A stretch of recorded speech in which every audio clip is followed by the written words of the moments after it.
लेके आई हूं आज आप सबके लिए बताने की एमओयू क्या होता है, क्यों बनता है एमओयू और किस केस में बनता है एमओयू और क्या होता है एमओयू का full form.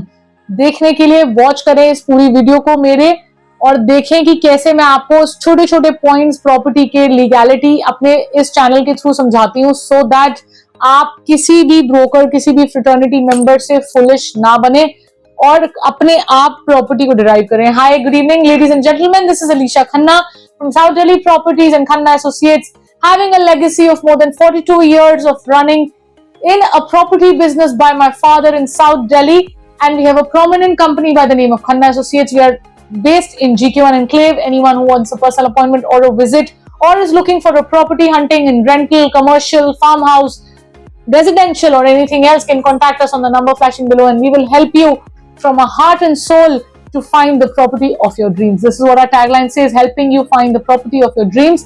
Could be anything for your business, for your personal life, for your work, for your leisure or anything else. So now I'm going to begin with, in this particular video, that what is an MOU and why is an MOU made.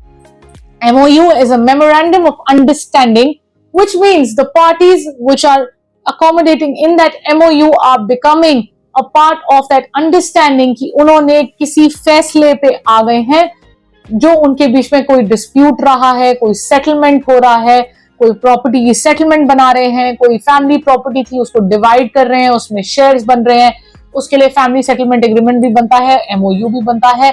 तो memorandum of understanding is on the basis of कि आप लोगों के बीच में क्या understanding के basis पे आगे हम चीजों को चलाएंगे। So in today's case, I'm going to give you an example of a property जो belong करती थी एक father-in-law को, उनके बेटे और बहू के बीच में हो गया dispute, they were getting divorced.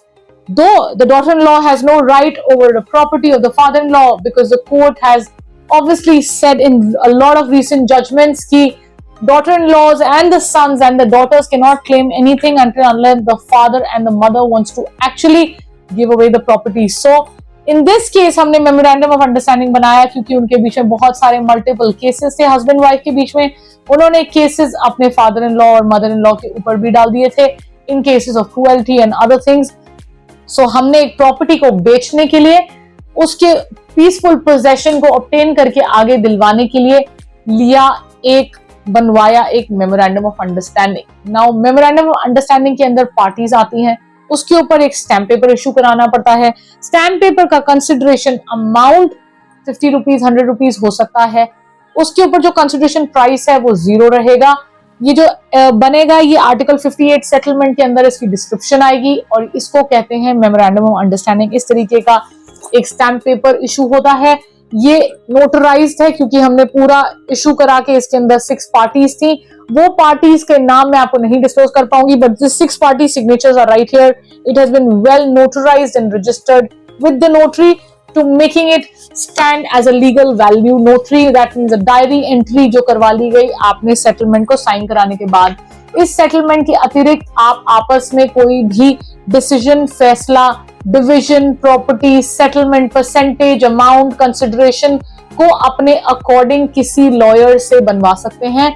Legality help के लिए मेरे या मेरे जूनियर्स को हायर कर सकते हैं as a part of Khanna associates जो करते हैं लीगल असिस्टेंस। और अपार्ट फ्रॉम दिस ये चीज आपकी एक डॉक्यूमेंटेड हो जाती है तो कल को कोई भी फैमिली मेंबर का इधर से उधर अपनी बात को पलटना या हटना अपने दिए हुए कमिटमेंट्स पे पॉसिबिलिटी नेक्स्ट टू नेग्लिजिबल रह जाती है। सो एक तरीके का आपने इंटरनली एक फैसला कर लिया, एक सेटलमेंट बना ली, उसको डॉक्यूमेंट कर लिया, नोटरी करा दिया, विच मीन्स आप थोड़ा सा लीगली सेफ हो गए। आई विल नॉट से 100% बट क्वाइट अ बिट आप सेफ्टी आपको मिल सकती है इस डॉक्यूमेंट को बना के। So for further details, any other queries related to an MOU or any other property or any of my other videos, आप कांटेक्ट कर सकते हैं और ले सकते हैं मेरे साथ एक पर्सनल अपॉइंटमेंट और मैं हेल्प करूंगी जितना भी मैं अपनी तरफ से कर सकती हूँ कि आपकी ट्रांजैक्शन स्मूथ हो, सरफेसिंग हो और आपको कोई दिक्कत ना आए। We have an epitome of working in the south Delhi. हमारे ऑफ कोर्स एक तरीके की we are a master in south Delhi, so you can contact us for any further ongoing negotiation. कोई और भी आपकी डील चल रही हो उसके लिए भी आप हमें कॉन्टैक्ट कर सकते हैं और हम ट्राई करेंगे कि स्मूथली आपकी ट्रांजैक्शन को, आपके कंसिडरेशन प्राइसेस को जो तय हुआ है उसका लेना देना सब कुछ सेफली एंड साउंड आपके लिए करा सके। Thank you so much for watching.